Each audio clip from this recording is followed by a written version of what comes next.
Bonjour à tous, mon nom est François Letarte et bienvenue sur ma chaîne JDRD30, une chaîne consacrée aux jeux de rôle sur table. La vidéoliste que je veux vous proposer, c'est à propos d'un sujet que je pense que j'ai jamais vraiment parlé, mais qui est une technique. Je pense que tous les maîtres de jeu qui ont moindrement été maîtres de jeu ont utilisé, ou pas, mais en tout cas, c'est ça. Puis ça vaut la peine d'en parler. Je voulais peut-être partager mes idées par rapport à cette technique-là. Pour certains, la technique est questionnable, pour d'autres, c'est bon. En fait, moi-même, j'arrive pas tout à fait moi-même à me situer par rapport à cette technique-là, à savoir qu'est-ce que j'en pense vraiment. Je l'utilise. Bon. Et là, je vais sortir le mot que je connais, qui est officiel pour ce que j'en sais. Fait que tenez-vous bien, là, parce que là, 2 semaines, j'ai parlé de la session 0, là. Hi! OK, regardez bien ça.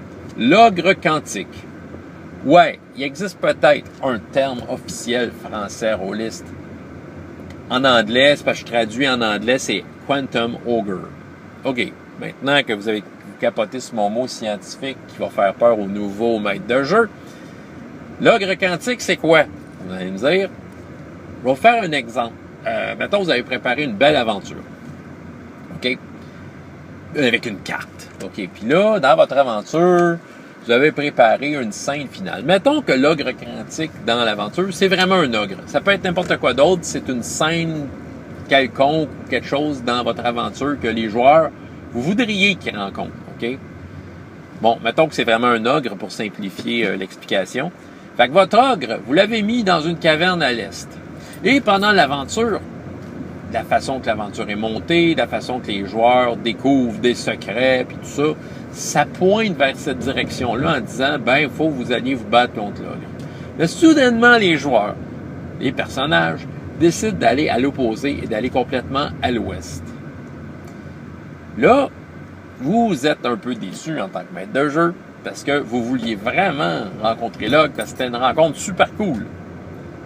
Fait que vous décidez de prendre carrément l'ogre en question et de le mettre sur leur chemin dans l'ouest. Et ils vont faire la rencontre prévue. En fait, j'ai dit l'ouest, mais peu importe que les joueurs font, mettons que justement, et peu importe la direction qu'ils prennent, vous avez décidé au final qu'ils allaient rencontrer l'ogre, peu importe ce qu'ils faisaient. C'est ça un ogre quantique. C'est ma définition. Peut-être que justement, là, je peux avoir des meilleures définitions de votre part. Ma définition, c'est vraiment ça. C'est, tu as prévu de quoi dans ton aventure, puis peu importe comment ça se déroule, ça va se faire, ça va se dérouler. OK? Puis c'est ça, là, l'exemple que j'ai pris, c'est que c'était vraiment situé géographiquement sur ta map, mais tu as décidé de le déplacer parce que toi, tu as décidé que ça arrivait, peu importe ce que les joueurs faisaient. Il y en a qui trouvent ça questionnable, il y en a qui le font. Moi, j'arrive pas à me situer. Il y a des moments où je suis pas à l'aise de le faire, puis je le fais pas. Il y a des moments où je le fais sans trop de remords. Je vais vous donner différents exemples. Je le faisais plus, c'est sûr, dans mes premières années de maître de jeu, parce que justement, je préparais mes aventures, puis moi, ce que je voulais, c'est que mes joueurs arrivent à cette scène-là, puis c'est ça, on le sait, les personnages, les joueurs, des fois, font n'importe quoi, ils se retrouvent vraiment pas où ce que vous aviez peut-être prévu. Mais là, mon histoire est bien plus cool que le chemin qu'ils prennent. Fait que, je les amenais là. Puis des fois, ça paraissait pas naturel. La scène arrivait de nulle part. Ah, le méchant est là. Si ça fitait pas dans l'histoire, c'est sûr que des fois, ça paraissait forcé. C'est comme ça paraissait comme la volonté du maître de jeu qui veut que les joueurs fassent ça. Fait que, les joueurs, c'est une façon de leur enlever une certaine liberté, L'affaire est là, dans l'univers qu'ils jouent. Mais non, toi, le maître de jeu, tu as décidé qu'il allait le faire. Il n'y avait pas le choix de faire ce combat-là. Il ne pouvait pas s'en sauver. Puis c'est une façon d'enlever la liberté. C'est qu'une façon pour le maître de jeu de tricher. En fait, d'amener son scénario ailleurs. Le mot est peut-être gros. Il y en a qui n'aiment peut-être pas le fait que je viens de dire tricher. Mais c'est un peu ça,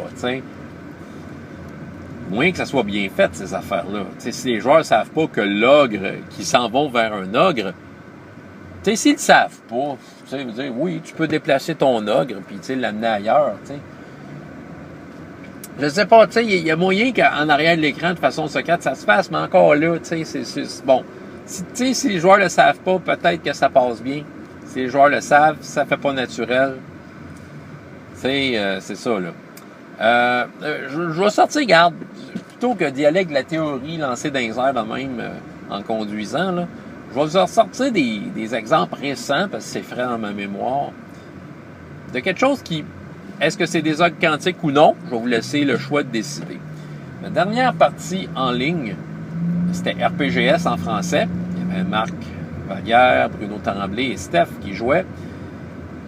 Puis j'ai mis un événement, entre guillemets, inévitable. Bon, à moins que les joueurs aient pris vraiment un chemin inattendu, parce que je laissais beaucoup de place aux joueurs là-dedans, les probabilités qu'ils arrivent à cette rencontre-là, c'était prévu que c'était inévitable. C'est un one-shot, il y a ça.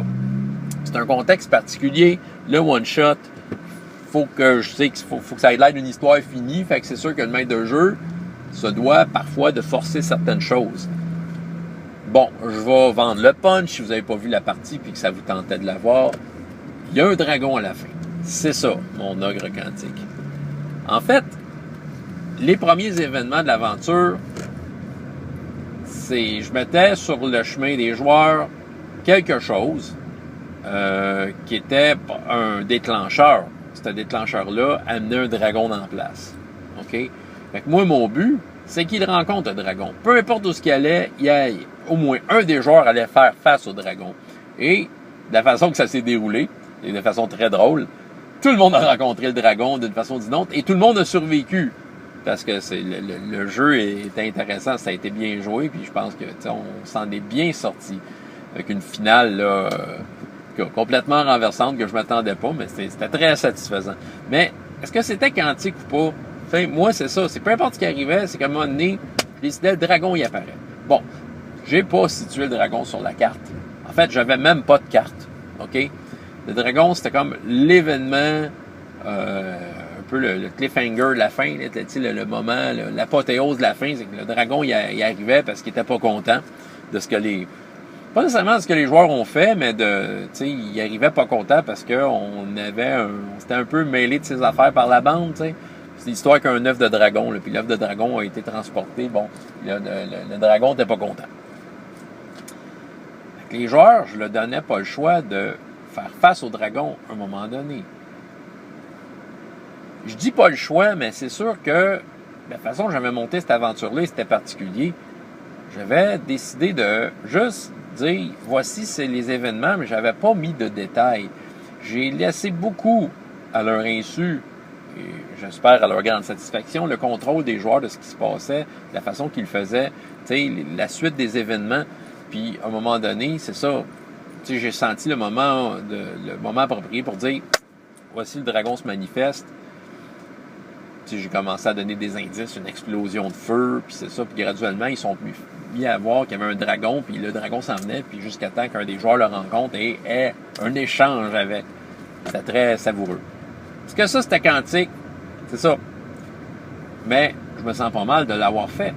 Je trouve que c'était un élément de l'histoire. C'était un one-shot. J'avais besoin de ce dragon-là pour donner un effet dans mon histoire. C'est moi, le génie maître de jeu. Ben oui, regarde, c'était tout génial. Mon histoire est meilleure que celle des joueurs. Non, pas en tout. Mais j'avais besoin de ce dragon-là. OK, ça prenait cette grosse source de motivation-là pour précipiter la finale. Moi, je trouve que ça a marché. Personnellement, j'ai vraiment bougé. Je suis pas revenu sur cette game-là. Je pense pas. En tout cas, je me souviens plus de mes dernières vidéos. Mais j'ai été très satisfait de la partie en tant que telle. Hier, j'ai fait du Hero Kids à la bibliothèque et j'ai, avec outrance, utilisé l'ogre quantique. Oh oui. Hero Kids, les modules sont très linéaires. OK? Les petites aventures. Et c'est ça que j'utilise. Il y a aussi que, moi, je prépare mes Hero Kids en fonction que la partie dure 1 heure. Donc, faut que les objectifs soient clairs pour les enfants. Faut que c'est par là que ça se passe, ça soit clair. Puis, tu sais, c'est ça. Puis, les cartes sont déjà faites, parce qu'Hero Kids marche avec des figurines. Donc, les cartes sont déjà faites. Les enfants aiment ça, les cartes. Ils aiment ça de voir le petit bonhomme sur la carte, tout ça. Sauf qu'il est arrivé une surprise. L'aventure en tant que telle, il recherche un cristal disparu. OK? Un cristal dans le fond de la mer. Ils sont aperçus qu'il n'était pas là, le cristal. Puis, il y avait comme une marche à suivre après ça, si on veut. Il fallait qu'il y ait voir un brocanteur de magie qui était pour leur dire où en trouver un nouveau. OK? C'était là qu'on était rendu. La suggestion était là. Voilà. Tu sais, il y a lui, vous le connaissez, il peut vous aider à retrouver un cristal pour remplacer l'autre. Seulement les enfants embarquent, disent oui, on y va. Mais là, ils ont décidé, on va partir à la recherche du cristal qui est déjà perdu. On n'en veut pas un nouveau, on veut celui qui était là. Puis ils étaient tous d'accord avec ça.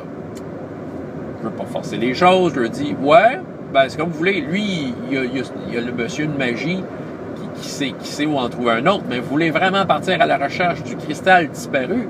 Ils m'ont tous dit oui. OK, il fallait que je suive ça.